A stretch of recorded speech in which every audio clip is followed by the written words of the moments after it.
The first thing that I would share is this. If you've gotten to this point in your sales call and your people are saying, oh man, Sean, I love what you're saying, but I can't afford it. We need to break the false belief of that word can't, and we need to switch it with how can I?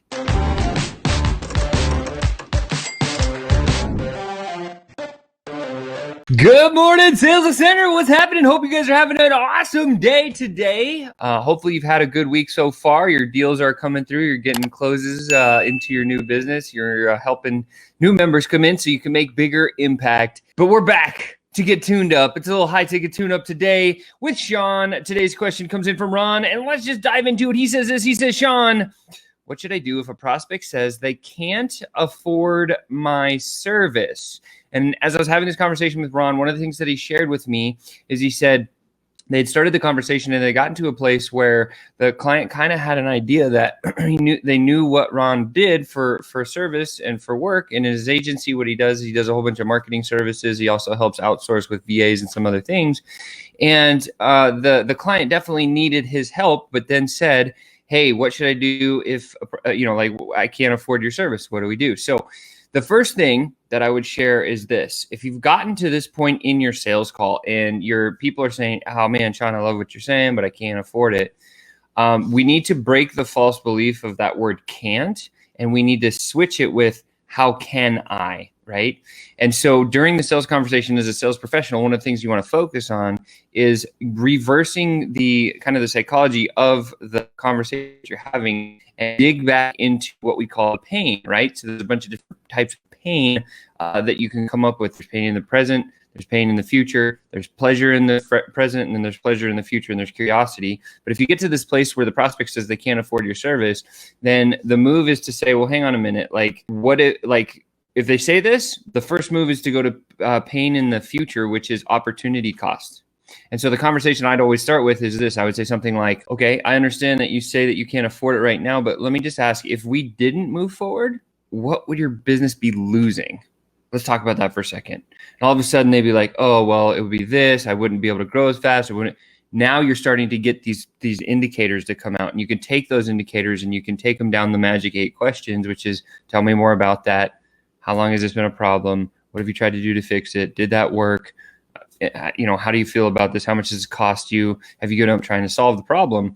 And when you ask that sequence of questions, you'll get to a place where people are like, oh my God, I realize now it's not that I can't afford it. It's just I don't know how to afford it.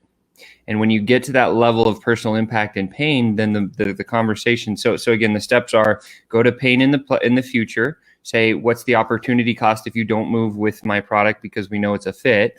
And then bring it back to pain in the present, saying, okay, well, it's not can, it's just how can we? Where do we find the cash flow?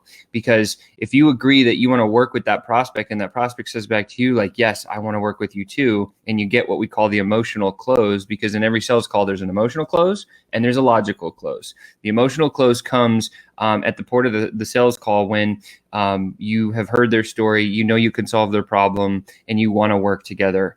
And so when I get to that place in the sales call, I'd say something like, hey, Ron, I'd really love to work with you, and I know I can solve your problem, but the only question I really have right now is, am I someone that you want to work with? And when they say yes to that question, that's your emotional close. And then all you say is, okay, well, let's just figure out how this is going to work.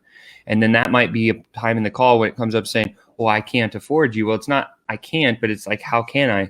And let's say you might not be able to afford it right now, but let's just talk about how it could work. And you start to brainstorm all the different options they have. Where can the cash flow come from? And all of a sudden you'll get to a place where you can figure out the cash flow. And if you can't figure out the cash flow, there's another move that I'd like to share with you, and it's called the Monkey Paw. So this is how the Monkey Paw works. So check it out. Back in the old school days, or even now today, when they had the big cruise ships and they come into the harbor, and so now they want to put the ropes onto the dock so they can dock the boat to the side of the harbor. Well, what do?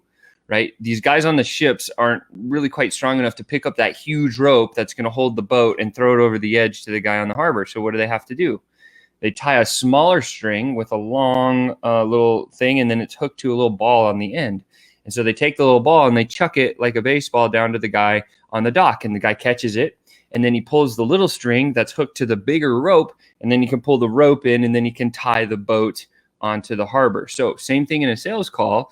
The monkey paw technique is if a client truly or a prospect truly says they can't afford you, and you've gone through you got the pain, you understand you're a good fit to work together, you can solve the problem, and you've had the discussion on how they could find cash flow and they still can't get there, well, this is the move. You start with a very small thing that they can say yes to, that they can afford.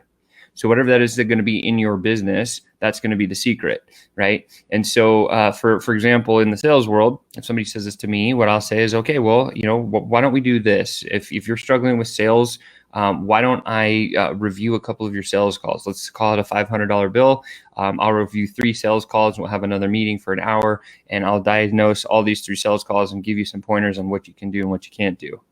And most people will be like, oh, it's only $500. Like, perfect. I love that feedback. And then they give me the $500. Now what's happened is they've actually paid me money. When somebody has paid you some money, guess what? It's very easy to go back in and get the next amount of money because you can prove your value, prove your worth. And it was a no or low risk part on the prospect's plate, because the idea here, if they saying they can't afford you, it's typically because they have some sort of a fear of like, oh my gosh, this is going to choke me financially. Or if they really can't, that's when I would back it down and sell or talk about doing the monkey paw technique, where it's just like, here's this little crumb that you can start with, and this will give you a tremendous amount of value. And then at the end of that, we can decide like, hey, let's move into the next steps, because you're going to get delivery. And that's literally what I do and how I use this when I have this one that comes up in my sales calls all the time. And I hope it helps you, because literally, like, again, the first move is to go pain in the future, saying, hey, if you don't move with me now, I know I can solve your problem. I want to work with you. Like, what's it going to cost if you don't do this? And have them tell you, then say, okay, well, tell me more about that. Bring that back to pain in the present, right? Because it's always going to tug on their dreams of where they're trying to get to. And then say, okay, well, if you want to work with me and I want to work with you, let's just figure out how we can. You said you can't afford it, but that's fine. Let's just figure out the cash flow, because there's lots of ways to manage the money conversation, and be logical about that and walk down some paths. Could you get credit? Could you go out of your 401k? Could you borrow it from a friend? Like, all these different stages. And then if that doesn't work, then say, okay, great. Well, let's do this. Let's back it up even further, make it no or low risk on your part. And let's just do a little test. And let's see if this is something that you really actually truly do need in your world. And then sell that little piece, the monkey paw, and then go back and deliver, and then start to work into bigger opportunity. So with that said, I hope this one helped you. You've just been tuned up today by me, Sean, in the Sales Ascenders family. I love you.